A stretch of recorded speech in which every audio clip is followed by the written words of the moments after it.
Ready? The Wemmicks were small wooden people. All of the wooden people were carved by a woodworker named Eli. This workshop sat on the hill overlooking their village. Each Wemmick was different. Some had big noses, others had large ears. Some were tall, others were short. Some wore hats, others wore coats. But all were made by the same carver. All lived in the same village. And all day, every day, the Wemmicks did the same thing. They gave each other stickers. Each Wemmick had a box of golden star stickers, a box of gray dot stickers. Up and down the streets all over the city, people spent their days sticking stars or dots on one another. The pretty ones, those with smooth wood and fine paint, always got stars. But if the wood was rough or the paint was chipped, the Wemmicks gave dots. The talented ones got stars too. Some could lift big sticks high above their heads or jump over tall boxes. Still, others knew big words or could sing pretty songs. Everyone gave them stars. Some Wemmicks had stars all over them. Every time they got a star, it made them feel so good. It made them want to do something else to get another star. Others, though, could do little. They got dots.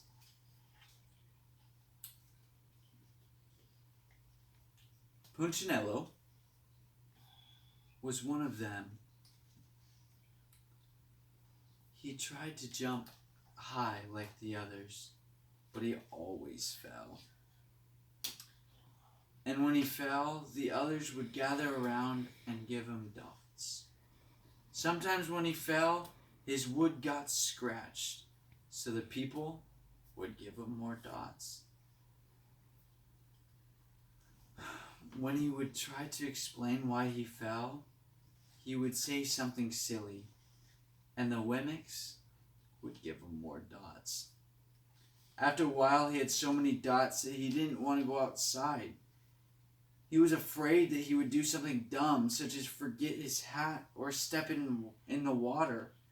And then people would give him another dot. In fact, he had so many dots that some people would come up and give him one for no reason at all.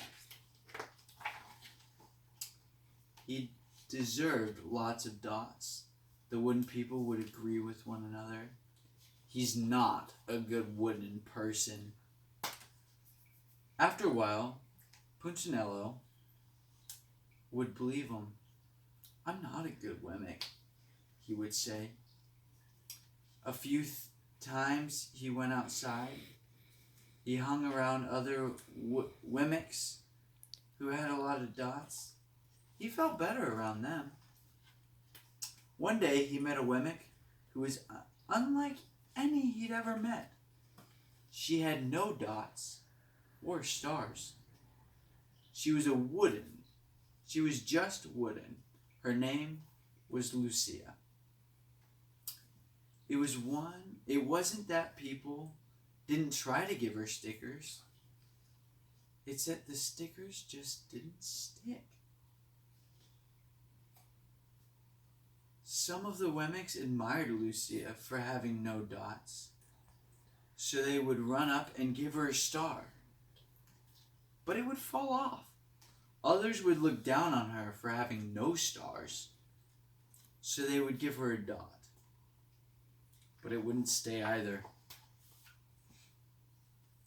That's the way I want to be, thought Punchinello.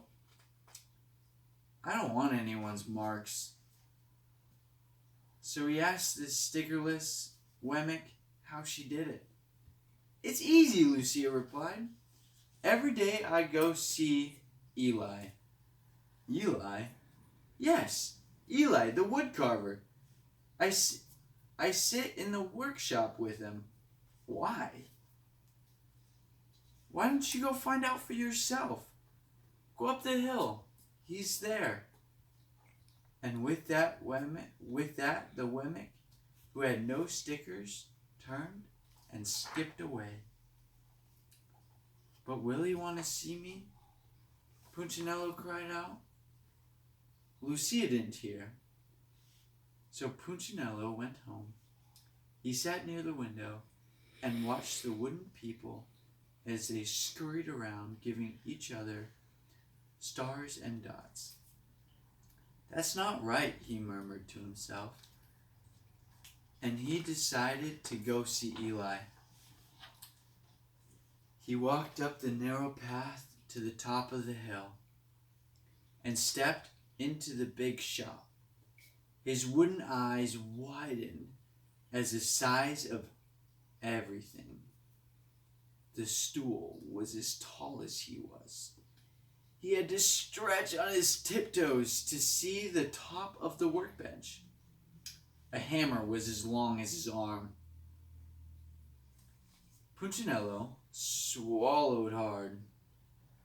I'm not staying here, and he turned to leave. Then he heard his name. Punchinello! The voice was deep and strong. Punchinello stopped. Punchinello! How good it is to see you! Come and let me have a look at you. Punchinello turned slowly and looked at the large, bearded craftsman. You know my name? The little Wemmicks asked. Of course I do. I made you. Eli stooped down and picked him up and set him on the bench.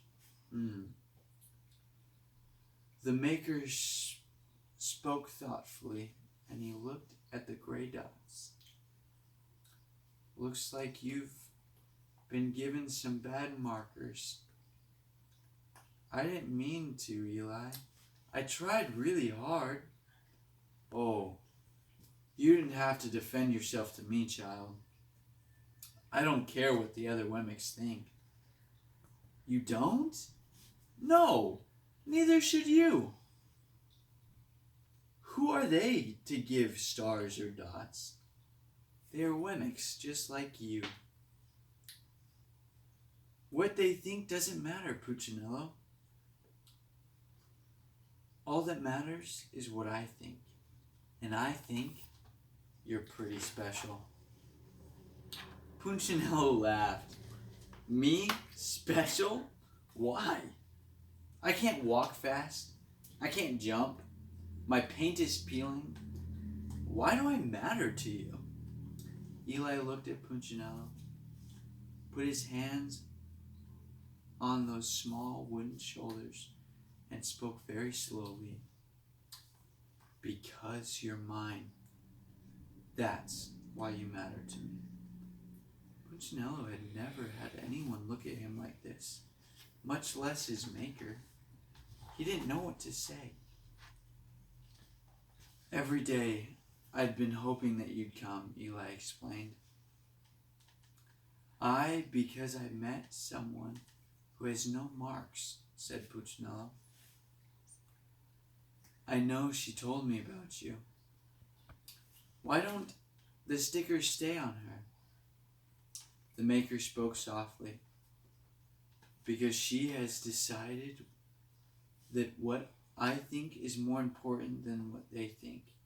The stickers only stick if you let them. What? The stickers only stick if they matter to you?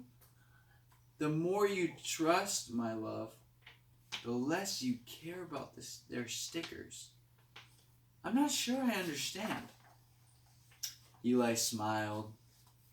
You will, but it'll take time.